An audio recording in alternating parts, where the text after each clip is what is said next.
आता एक महत्त्वाची बातमी बघूयात। काँग्रेसचे नेते नाना पटोलेंनी राज्यातील अनेक अधिकारी मंत्री हनी ट्रॅपमध्ये अडकल्याचा आरोप केला होता। यावरती सभागृहात मुख्यमंत्री फडणवीसांनी उत्तर दिलं। नाना भाऊंनी बॉम्ब आणला पण आमच्यापर्यंत बॉम्ब आला नाही असा टोला फडणवीसांनी लगावला। ना हनी आहे ना ट्रॅप आहे। हनी ट्रॅपची कोणतीही घटना आणि तक्रार समोर आलेली नाही असं मुख्यमंत्री म्हणाले। यावरून नाना पटोलेंनी टीका केली। गंभीर विषय मुख्यमंत्र्यांनी गमतीने घेतला असून हनी ट्रॅप प्रकरण दाबण्याचा प्रयत्न सुरू आहे असा आरोप नाना पटोलेंनी केला।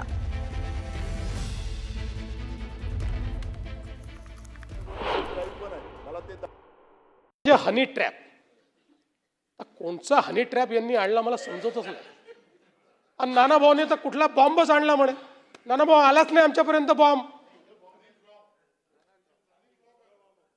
बरं आमच्याकडे तुमच्याकडे असला बॉम्ब तर आमच्याकडे दिला तर पाहिजे ना। ना हनी आहे ना ट्रॅप आहे। नाना भाऊ असं एक कुठली घटना घडली असेल तर ती मांडली पाहिजे। पण माहोल असा क्रिएट होतोय आजी माजी मंत्री आता सगळे एकमेकाकडे पाहून राहिले। इकडे आजी मंत्री आहे इकडे माजी मंत्री आहे। हे आजी मंत्री आहे का माजी मंत्री आहे? कोण फसलाय हनी ट्रॅप मध्ये? कुठल्याही आजी माजी मंत्र्याच्या हनी ट्रॅपचं या ठिकाणी तक्रारही नाही पुरावेही नाही अशी घटनाही समोर आलेली नाही। मुख्यमंत्र्यांनी ज्या पद्धतीने विधानसभेमध्ये झालेल्या घटनेचं ते झालंच नाही। एक गुन्हा दाखल झाला होता नाशिकमध्ये एका ॲडिशनल कलेक्टरच्या माध्यमातून। त्या महिलेचं नाव कोण होती त्याच्याबद्दलचं वर्णन केलं नाही आणि कसं हे प्रकरण दाबता येते हा प्रयत्न त्यांनी केलेला आहे। अधिकारी आणि काही मंत्री त्याच्यामध्ये समाविष्ट आहे। मी काल पण बोललो परवा पण बोललो की मला कोणाचं चरित्रहनन करायचं नाही। आणखी एक महत्त्वाची बातमी, जनसुरक्षा कायदा हा डाव्यांविरोधात नाही असं स्पष्टीकरण मुख्यमंत्री देवेंद्र फडणवीसांनी विधानसभेत दिलं। डावे आणि कडवे डावे यांच्यामध्ये फरक आहे असं देखील मुख्यमंत्र्यांनी म्हटलं। यावरून उद्धव ठाकरेंनी पलटवार केला। काल विधिमंडळाच्या लॉबीमध्ये राडा करणारे कडवे डावे होते की कडवे उजवे असा टोला उद्धव ठाकरेंनी लगावला। तसंच हे विधेयक दहशतवाद विरोधी असेल तर आमचा पाठिंबा असेल असंही उद्धव ठाकरेंनी म्हटलं। हा कायदा डाव्यांच्या विरोधात नाही। हा कायदा कोणाही व्यक्तीला तुम्ही आंदोलन करू नका, सरकारच्या विरोधात बोलू नका, सरकारच्या विरोधात लिहू नका याकरता हा कायदा नाही। हा कायदा केवळ माओइस्ट विचारसरणी जी आहे कडवी डावी विचारसरणी आहे या विचारसरणीला प्रोपोगेट करून भारताच्या संविधानाच्या विरोधात अराजक तयार करण्याचा जे प्रयत्न करतायत अशा संघटनांना बॅन करणे आणि मग बॅन संघटनेचं जो काम करतोय त्याच्यावर कारवाई करण्याकरता आहे। या कायद्यामध्ये इंडिव्हिज्युअल व्यक्तीला अरेस्ट करताच येत नाही। की कडवे डावे मग काल मारामारी केली ते कोण होते? कडवे डावे होते, कडवे उजवे होते, कडवे वरचे होते, कडवे खालचे होते का कडवे मधले होते? विधिमंडळामध्ये मारामारी करणारे कोण होते? जिथे कायदे मंडळ बसतं त्या विधिमंडळात एवढं म्हणजे कायद्याला आव्हान देणारं कृत्य करणारे हे कोणत्या बाजूचे होते? मग त्यांच्यावरती कारवाई तुम्ही नुसतं थातुरमातुर म्हणून करणार? तर ह्या कडव्या डाव्या आणि कडव्या उजव्या असं मी काय म्हणत नाही। तुम्ही देशद्रोही म्हणा, देशविघातक शक्ती म्हणा, त्यांच्यासाठी त्यांना कारवाई त्यांच्यावरती झालीच पाहिजे। आता मुंबईला महाराष्ट्रापासून तोडण्याची भाषा होईल मात्र कुणाचा बापही मुंबईला महाराष्ट्रापासून तोडू शकत नाही असं मुख्यमंत्री फडणवीसांनी सभागृहात ठणकावून सांगितलं। यावरून उद्धव ठाकरेंनी फडणवीसांवर निशाणा साधला। त्यांच्याकडूनच मुंबईचं महत्त्व कमी करण्याचा प्रयत्न झाला। उद्योग आर्थिक केंद्र गुजरातला कोणी नेलं असा सवाल ठाकरेंनी केला। 4 महिन्यानंतर भाषण सुरू होतील। महाराष्ट्रापासून मुंबईला तोडण्याचं षडयंत्र सुरू झालेलं आहे। त्यामुळे आता सांगतो मुंबईला महाराष्ट्रापासून कोणी तोडू शकत नाही। कोणाचा बाप, बापाचा बाप, त्याचा बाप, त्याचा बाप, त्याचा आजा आला तरीही मुंबई महाराष्ट्राचीच आहे, ती महाराष्ट्राचीच राहील। मुंबई का महत्व खत्म तो होते तक नहीं जा रहे वो, और इसलिए मुंबई में जितने सारे उद्योग थे अन्य सारे वित्तीय ऑफिसेस भी थे, आर्थिक केंद्र, वो सारे गुजरात कौन लेके गया? यही लोग लेके गए ना।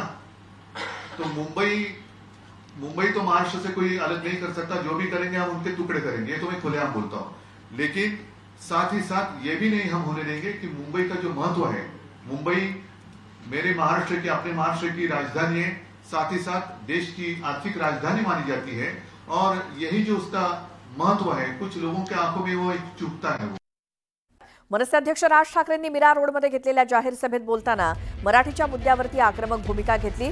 याचवेळी बोलताना राज ठाकरेंनी अमराठी व्यापाऱ्यांना थेट इशारा दिला, महाराष्ट्रात राहताय, शांततेत राहा, मराठी शिका, मस्ती कराल तर महाराष्ट्राचा दणका बसणारच, असा थेट इशारा राज ठाकरेंनी अमराठी व्यापाऱ्यांना दिला। महाराष्ट्राचे मुख्यमंत्री हिंदीसाठी का भांडतायत, असा सवाल राज ठाकरेंनी केला। 1ली ते 5वी सक्तीची हिंदीची सक्ती करून बघाच, दुकानच नाही तर शाळा सुद्धा बंद करेन, असा इशारा राज ठाकरेंनी दिला। हळूहळू मुंबईला गुजरातमध्ये सामील करायचं हे काही जणांचं स्वप्न आहे। मीरा रोड ते पालघरचा पट्टा गुजरातमध्ये सामील करण्याचा डाव असल्याचा आरोप राज ठाकरेंनी केला। मास दाखवत अंगावर आला तर ठेचायचं म्हणजे ठेचायचंच, असा इशारा राज ठाकरेंनी दिला।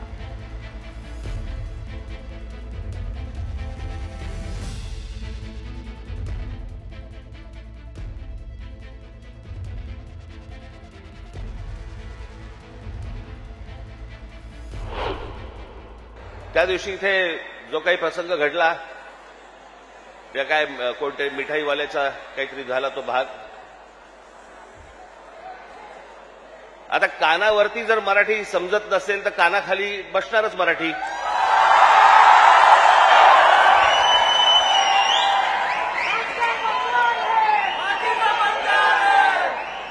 विनाकारण काहीतरी काढत असतात। दुकानं बंद करून किती काळ राहणार आहात? शेवटी आम्ही काहीतरी घेतलं तरच दुकान चालणार ना। महाराष्ट्रामध्ये राहताय, शांतपणे राहा, मराठी शिका। आमचं काही वावडं नाहीये, तुमच्याशी काही भांडण नाहीये, पण मस्ती करणार असाल इथे तर महाराष्ट्राचा दणका बसणार म्हणजे बसणार, एवढं लक्षात ठेवा। म्हटलं ना, हे चाचपडून बघतायत, तुम्हाला चाचपडून तपासून बघतायत की हिंदी भाषा आणली, बघू महाराष्ट्र विरोध करतोय का, बघू मराठी माणूस पेटतोय का, बघू मराठी माणूस जिवंत आहे का। आणि तो जर शांत दिसला तर हिंदी ही भाषा आणणं ही त्यांची पहिली पायरी असेल। आणि हळूहळू या सगळ्या गोष्टी करून मुंबई ताब्यामध्ये घ्यायची आणि ती गुजरातला मिळवायची, हे ह्यांचं स्वप्न आहे। या मराठेशाहीने जे राज्य केलं, ज्याला आपण म्हणतो ना अटके पार आम्ही झेंडे फडकवले, अटके पार झेंडे फडकवले म्हणजे काय? आजही मला असं वाटतं पाकिस्तानच्या वायव्येला का नैऋत्येला तो अटक नावाचा किल्ला आहे, त्या किल्ल्यावरती भगवा ध्वज फडकला, ते अटक किल्ला, तो अटकेपार झेंडे फडकवले आम्ही, तिथपर्यंत पोहोचले होते मराठे। तो महाराष्ट्र हतबल आहे, तो महाराष्ट्र यांच्यासमोर हात पसरतोय। आम्ही भिका मागायच्या, आम्हाला न्याय द्या म्हणून। तुम्ही या महाराष्ट्राचे राजे, तुम्ही या महाराष्ट्राचे मालक, बाकीची माणसं बाहेरून आली, ती तुमच्यावरती रुबाब करणार आणि आम्ही हतबलतेने त्यांच्यासमोर बोलणार, अरे नहीं नहीं भाई साहब ऐसा मत का?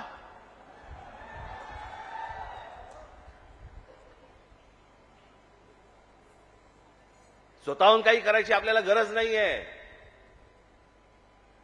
पण जर अशा प्रकारे मास घेऊन जर समजा कोणी अंगावरती आला, ठेचायचा म्हणजे ठेचायचाच। काल आमचे ते मुख्यमंत्री महाराष्ट्र राज्याचे देवेंद्र फडणवीस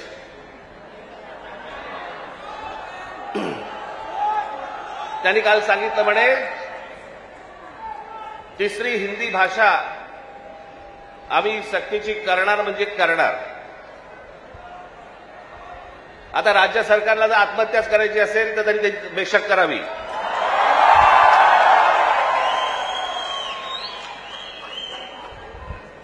त्या दिवशीच्या मोर्चाच्या फक्त धसक्याने निर्णय मागे घ्यायला लागला होता.